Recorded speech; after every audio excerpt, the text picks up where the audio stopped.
भारत एक प्राचीन देश है जिसे कभी जम्बूद्वीप भी कहा जाता था और इसकी सीमाएं लगभग आधे एशिया तक व्याप्त थी और एक वैभवशाली संस्कृति चारों ओर समता, न्याय, मैत्री, करुणा दुनिया को सिखा रही थी, जिसे बुद्ध की श्रवण संस्कृति भी कहते हैं।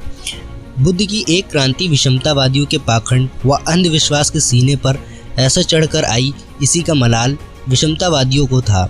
विषमतावादियों को देखा नहीं जा रहा था कि हर तरफ श्रमण दिख रहे हैं, विश्वविद्यालयों की स्थापना हो रही है और विज्ञानवादी विचारधारा, जिसे आप चाहे धर्म कहें, धम्म कहें या विचारधारा, जो कि दुनिया भर में छा रही थी। उन्हें मौक़ों की तलाश थी कि बुद्ध की क्रांति को ख़त्म करने के लिए प्रतिक्रांति को कैसे तैयार किया जाए, और उन्होंने प्रतिक्रांति के लिए सहारा लिया, कभी यूनानियों का, कभी मुगलों का, कभी अरबियों का, कभी तुर्कियों का, तो कभी लुटेरों का। इन समुदाय के विरुद्ध नफरत भड़काने के लिए झूठ का सहारा लिया जाता था और इस झूठ को फैलाने का सबसे अच्छा तरीका होता है ऐतिहासिक घटनाओं को तोड़ मरोड़ कर प्रस्तुत करना। इस समय भारतीय इतिहास के तीनों कालों यानी कि प्राचीन, मध्य और आधुनिक को तोड़ा मरोड़ा जा रहा है। जो इतिहासविद हमारे इतिहास की तार्किक विवेचना करना चाहते हैं, उनके बहुवादी चरित्र को सामने लाना चाहते हैं और उन्हें बदनाम करने का हर संभव प्रयास भी करते हैं। भारत के अतीत को भारतीय राष्ट्रवादी एवं सांप्रदायिक राष्ट्रवादी अलग अलग तरीकों से देखते हैं।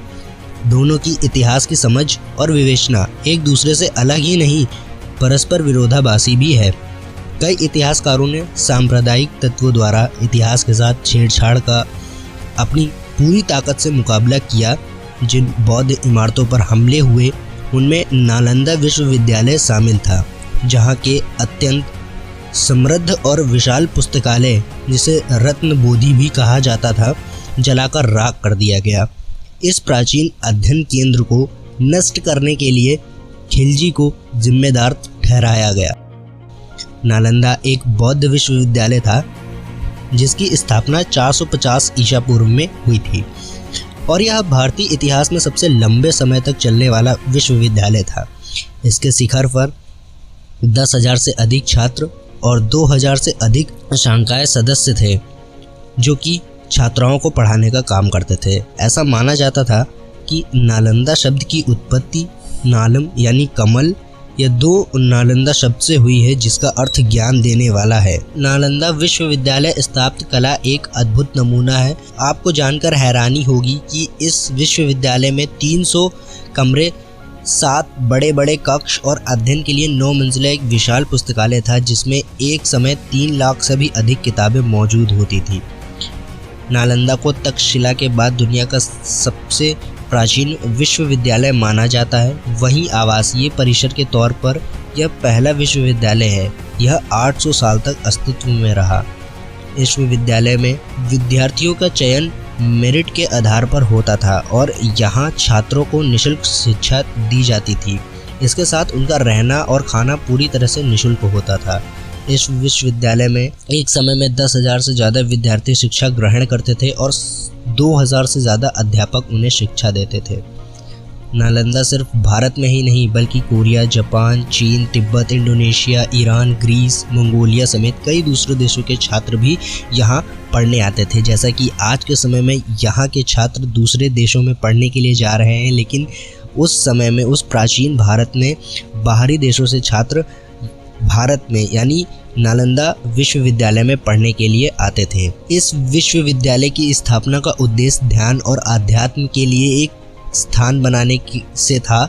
ऐसा भी कहा जाता है कि तथागत बुद्ध ने कई बार यहाँ की यात्रा की और यहाँ पर शक कर ध्यान लगाया। खुदाई के दौरान यहाँ 1.5 लाख वर्ग फीट में नालंदा यूनिवर्सिटी के अवशेष मिले हैं। ऐसा माना जाता है कि ये सिर्फ यूनिवर्सिटी का 10% हिस्सा ही है।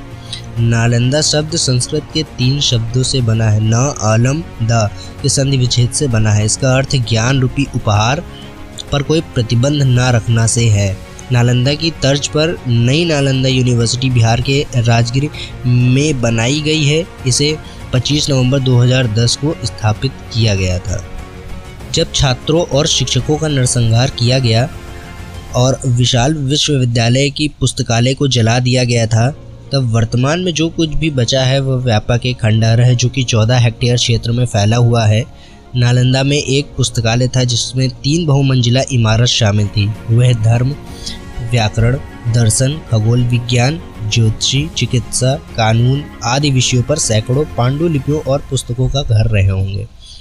यह सबसे अधिक मांग वाला विश्वविद्यालय था और इसमें प्रवेश पाना सबसे कठिन था। एक बार जब किसी छात्र को दाखिला मिल जाता था तो रहने खाने सहित पूरी शिक्षा निःशुल्क होती थी। नालंदा का प्रशासन वरिष्ठ भिक्षुओं की एक सभा द्वारा किया जाता था। सख्त नियम लागू किए गए थे और छात्रों द्वारा इन नियमों का पालन बाध्य था। नालंदा विश्वविद्यालय पर 3 बार हमला किया गया। पहला आक्रमण पुष्यमित्र सुंग नामक ब्राह्मण के आदेश से किया गया, जिसने गिरते मौर्य वंश और उसके कमज़ोर शासकों का फ़ायदा उठाया। यह ध्यान दिया जाना चाहिए कि उसने विश्वविद्यालय और भिक्षुओं पर हमला किया और पुस्तकालय को भी जलाया।